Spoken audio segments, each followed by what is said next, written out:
93 million miles from Earth, the surface of the sun pumps out vast amounts of heat and light into space. Occasionally, huge explosions throw out much more than this. These are solar storms. When these storms hit Earth, they have little effect on living things, but the vast global network that supports our lives can act as a conductor, channeling the destructive energy of the storm and knocking out all electrical power. New York, like the rest of the world, takes technology for granted. Its lifeblood is electricity, and it uses vast amounts of it. 2 or 3 days without it is a nuisance, but months or years is unthinkable. The loss of power in a massive scale thrusts us back to an era before technology, at a time when we're entirely dependent on it. The global economy, health systems, communications, and essentials like light and heat would all collapse if, as scientists predict, the Earth is hit by the perfect solar storm.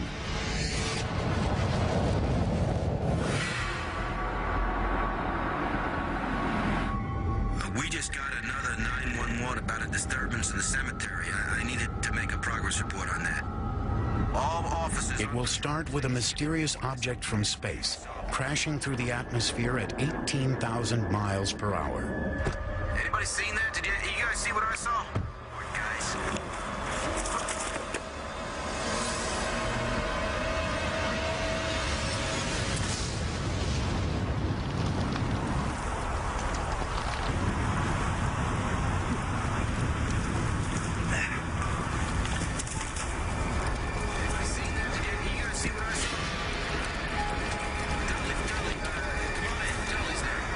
Requesting the patrol supervisor and the fire department to respond to an unknown object. Something really weird is going on here.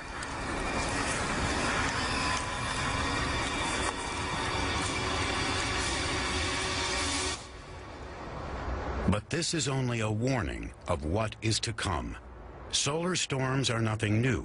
Several hit Earth every year. Most are completely harmless, bringing us the northern and southern lights. But our increasing reliance on technology makes us more susceptible to the damage the big ones can cause.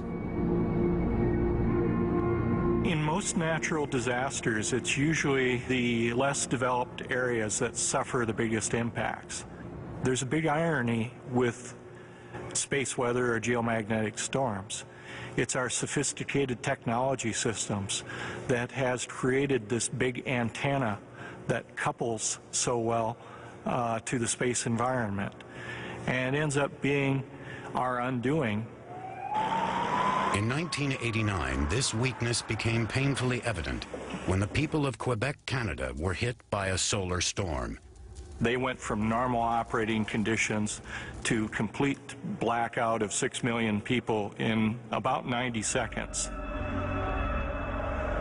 The storm only affected the far north. When the power went out, the accidents increased. With no light and no heat and temperatures just above freezing, Quebec was lucky it only lasted 9 hours. If the right conditions were to align, the perfect storm will be 3 times as powerful.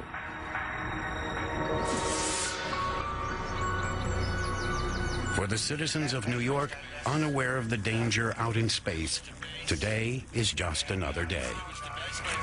Hey, I'm Peter Wright from Brooklyn Power. Here to check on your power outage. You called it in? It's out.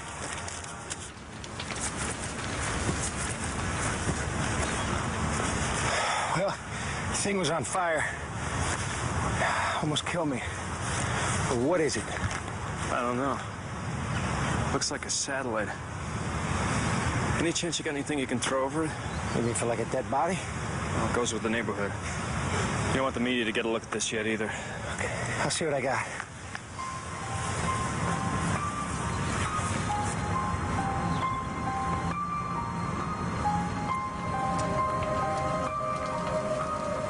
This smoldering wreckage is the result of a chain of events that started during a period of increased activity on the surface of the sun, called the solar maximum. Looking at the perfect solar storm, we have to start with the right conditions. The sun is a magnetic variable star. It goes through a 22-year magnetic cycle with intense sunspots being strongest every 11 years. During the solar cycle maximum, there's a much larger chance for there being massive solar storms. The Earth has been under bombardment from the sun for over a week now. The upper atmosphere has become so electrically charged that anything orbiting above it is in danger. This swelling, this heating of the Earth's atmosphere takes place at all longitudes at the same time as these currents circle the Earth. So satellite orbits, all of them, all satellites that are in low Earth orbit can be impacted by this solar storm. The atmosphere is now so swollen that it rises into the path of satellites, upsetting their orbit and causing them to rocket back to Earth.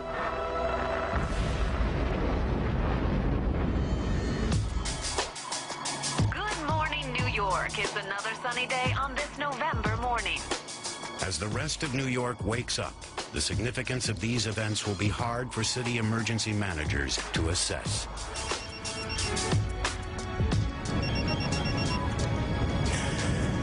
So we can confirm that this thing's a satellite, right? Yes, sir. We've been tracking it for some time here at NORAD. Yeah, well, can somebody tell me why we're having satellites crashing out of the sky? Yeah, the sun's building up something really big, and it's throwing lots of stuff our way. Anything in low Earth orbit is going to be vulnerable right now. All right. I'm heading to the cemetery now to check it out. Thanks for the info. Okay. The people monitoring the sun are from NOAA, the National Oceanographic and Atmospheric Administration. At their Space Environment Center in Colorado, they have been keeping a watch out for unusual space weather since 1965. The moment they spot trouble, they issue warnings to everyone from satellite operators to the military.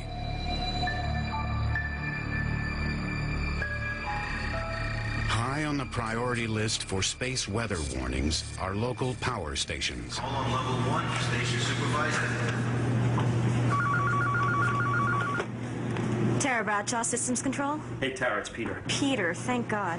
I just got something from NOAA. There's been a nasty solar storm, and there's more heading in our direction. Yeah, I've been trying to get through to you for the past half hour. It's probably the reason why the cell phone networks are acting up. Listen, it was a satellite that blew out the power here. Do you have any more information on the storm? Nothing specific, but reading between the lines, I'd say NOAA's excited about something. Could you do me a favor and have that data sent to my phone? Sure.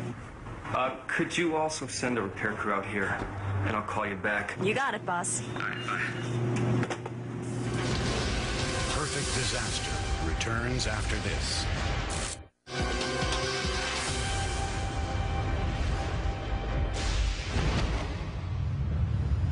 An unusually strong storm on the sun has begun to affect life on Earth.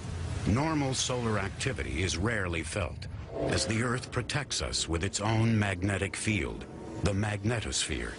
But this has a limit. During one of these strong magnetic storms, that hammer-like blast strips part of the Earth's magnetic field back, compresses it, leaving us very little remaining shield. The right conditions are coming together for a perfect solar storm. First, the week-long bombardment due to the solar maximum has left our protective shield highly vulnerable. Now, a sunspot bigger than Jupiter erupts on the sun's surface, unleashing a billion-ton electrified gas cloud, a coronal mass ejection, or CME.